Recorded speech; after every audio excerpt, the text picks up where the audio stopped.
그러면 한 20% 하면 예를 들어서 저는 이제 불출마를 하면 불출마 서약서를 쓰면 27명에서 빼져서 26명으로 하 20%인지 포함해서 하 20%인지를 말씀해 주셔야 좋을 것 같습니다.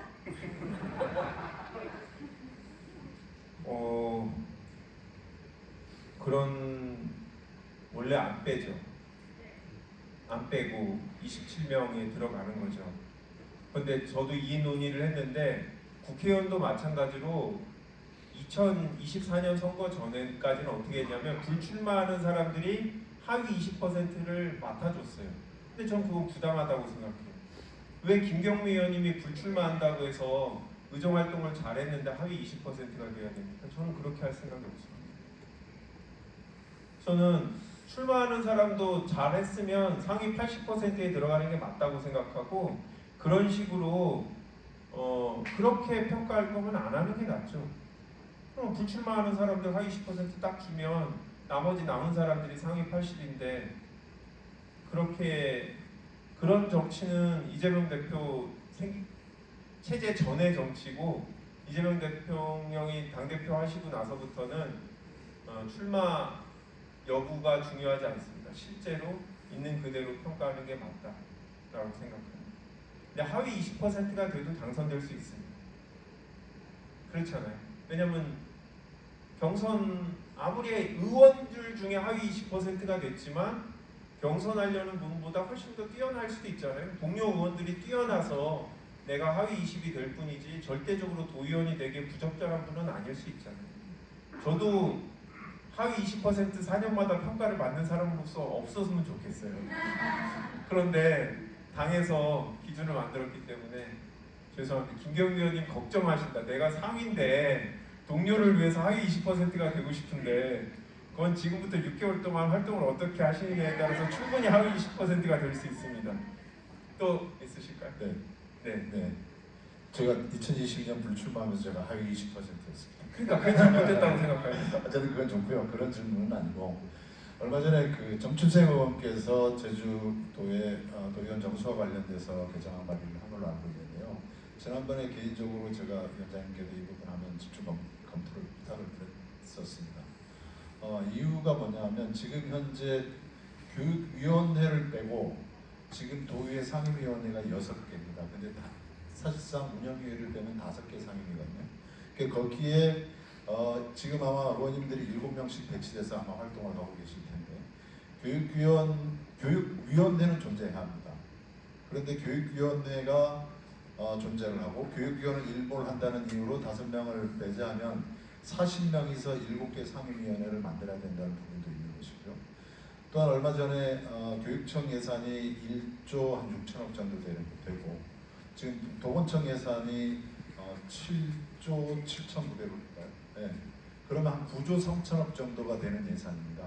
제주도에서는 기초의회가 없기 때문에 광역의회가 전부 다 예산 심사를 해야 되는 상황이고 그러면 제가 아까 서두에 지적했듯이 이 의원 정수가 줄어들면 상당히 그 여러 가지 안건 심사에서부터 예산 심사에부터 아니면 도의원들이 어떤 지역민들과 화합을 하거나 활동을 함에 있어서 여러 가지 제약 조건이 있을 것 같아서 이 부분을 한번 검토를 해주십사는 요청이 말씀드립니다. 그러니까 짧게 얘기하면 도의원, 그러니까 비례 의원을 늘려야 된다 이 말씀이신 거죠? 네. 고민을 해봐야 되는 문제인데요. 교육위원은 다른 지역도 다 있었습니다 옛날에. 제주도만 좀 늦게 없앴고 다른 지역 선례들을 다 확인해봤는데 교육위원을 없애면서 비례를 늘린 사례들은 없고요. 지역구 의원들이 1명 정도 늘은 경우들은 있어요. 그거는 그 시점에 인구 조정 때문에 지역구를 늘린 거였고 제주도는 비례위원의 비율이 높죠. 다른 지역보다 20%죠. 다른 지역은 15%잖아요. 그런 점들을 제주도가 제일 높습니다. 비례의 비율이. 그런 점들을 고려하고는 있는데 그런데 또 중앙당 차원에서 지난번 선거 때 다른 당시 야당들과 선거연대를 하면서 지방의원들도 다양한 정치 세력이 들어올 수 있게 같이 노력하기로 한 부분도 또 있어서 이거는 제주도에서 제가 혼자 결정할 부분은 아니고 얼마 전에도 저희 당에서 뭐 간사들끼리 논의를 했는데 정개특위를 만들어서 전체적으로 할 건지 아니면 행안위 차원에서 결정을 할 건지 좀 고민 중인데요. 중앙당 차원에서도 제가 조속히 한번 논의를 안 그래도 해볼까 하고 있습니다. 네, 취지는 이해를 했습니다. 네. 사면 공개 어떻게 될까요? 뭐 그것도 참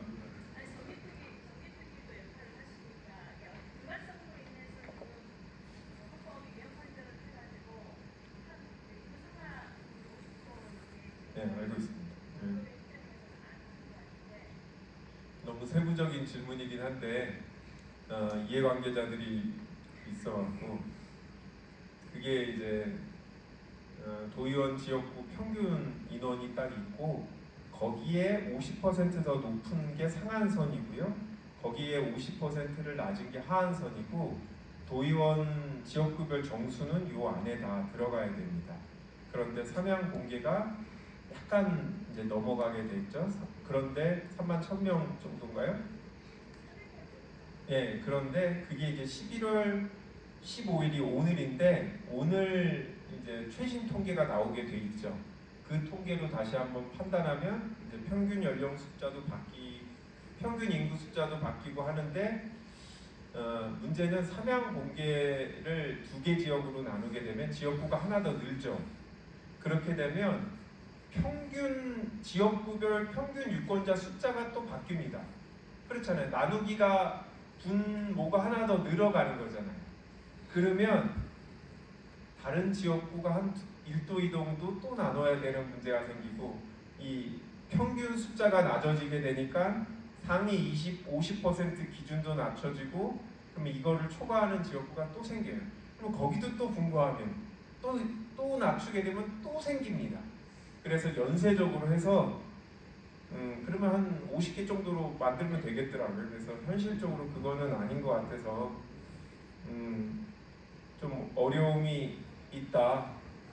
그래서 헌법을 바꾸지 않으면 좀 어려운데.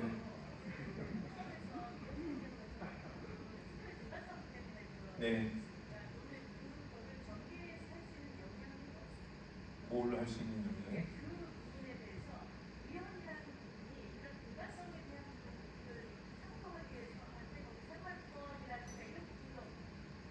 네.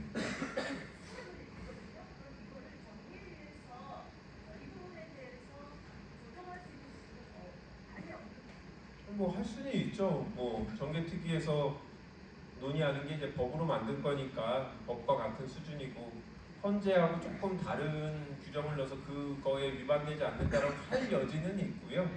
네, 네, 하여튼 네, 그거는 제가 고민을 더 해보겠습니다. 그런데 너무 다른 분들이 질문 드리겠습니다. 현실적인 건데 을지역만 하나 늘리면 현실적으로 갑하고 서귀포가 가만히 안 있습니다. 그럼 거기도 늘려야 돼요. 그러니까 현실 정치는 또 그런 고민을 해야 된다. 라는 말씀. 저 아까부터 손 들으셨는데 크게 말씀하시면 들릴 것 같아요. 몇 명 안 오셔갖고. 안녕하세요. 저는 연동갑 방역위원장 강선입니다. 저희 네. 오늘 위원장님 말씀 굉장히 많은 도움이 됐고요. 감사합니다.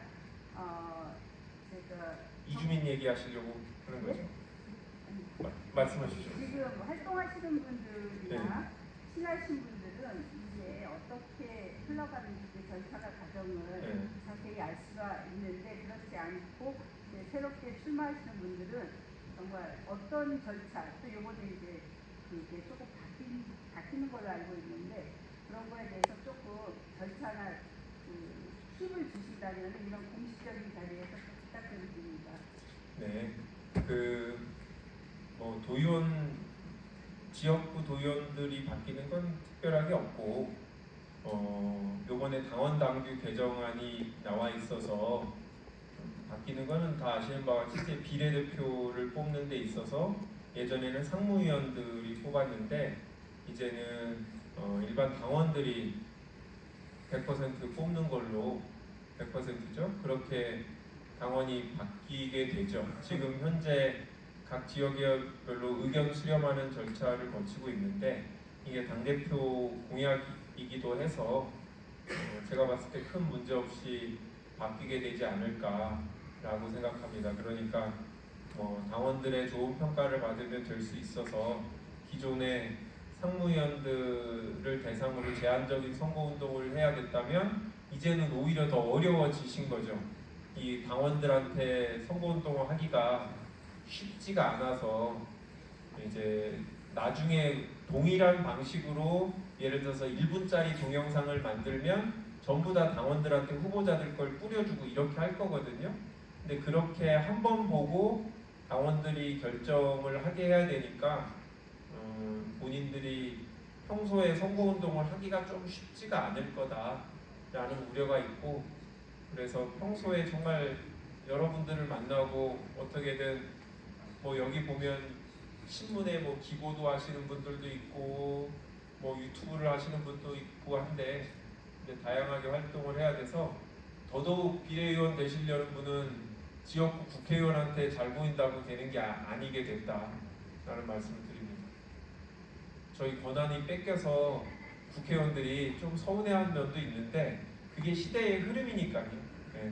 저희가 서운해하는 것보다 이제 상무위원들이 내가 애써 상무위원 됐는데 라고 생각하실 수도 있지만 우리가 시대의 흐름에 잘 적응하는 것도 당원으로서 지켜야 될 과정인 것 같습니다. 네, 마지막 질문 받겠습니다. 질문이 아니고 그냥 건의사항입니다. 우리 각 지역별로 당원에 관한 행사를 하고 있는데 이외에 제주특별자치도 보상에 관한 행사를 하면 어떨까요? 네, 진지하게 제 임기 내에 한번 안 그래도 할까 지금 고민 중인데 당원의 날을 뭘로 해야 될까? 자꾸 체육 한마음 대회 하니까 자꾸 훌라후프 이렇게 뭐지? 그 줄다리기 하고 박 터뜨리기 하고 하는데 저 74년생인데 저도 50인데 내가 봐도 약간 조금 너무 올드하다는 느낌이 들어서, 그런데 우리 보좌진들이 괜찮습니다 의원님 어차피 젊은 사람 안 옵니다 라고 하는데 이게 맞는 건지 모르겠어요. 젊은 사람들이 당원으로 안 오니까 올드한 게임을 해도 되는 건지. 그래서 구체적인 거는 저도 고민해서 말씀하신 대로 선거 직전에 선거 전에 선거 분위기도 끌어올릴 겸 금지되기 전에까지 한번 행사를 한번 크게 한번 해볼까 생각 중입니다. 그 게임을 20-30단 때 공모하는 것도 좋은 네, 알겠습니다. 박 터뜨리기 말고 다른 거 한번 고민해 보겠습니다. 네, 오늘 제가 평소에 많이 하던 얘기라 여러 번 들은 분들은 좀 지겨우셨을 텐데요. 오늘 긴 시간 경청해 주셔서 감사하고, 제가 바쁜 척을 하지만 그래도 이제 출마하시는 분들한테는 애정이 있고 또 제 입장에도 괜찮은 분을 찾아야 되는 과제도 있으니까 궁금한 게 있으시면 언제든지 연락 주시고, 혹시라도 제 개인 번호를 몰라서 그러시면 끝나고 저한테 명함 달라고 하시면 다 드릴 테니까 필요한 일이 있으면 언제든지 연락 주시고요. 내년 2026년 6월은 제주도를 파란 물결로 같이 만들어 주셨으면 좋겠습니다. 감사합니다.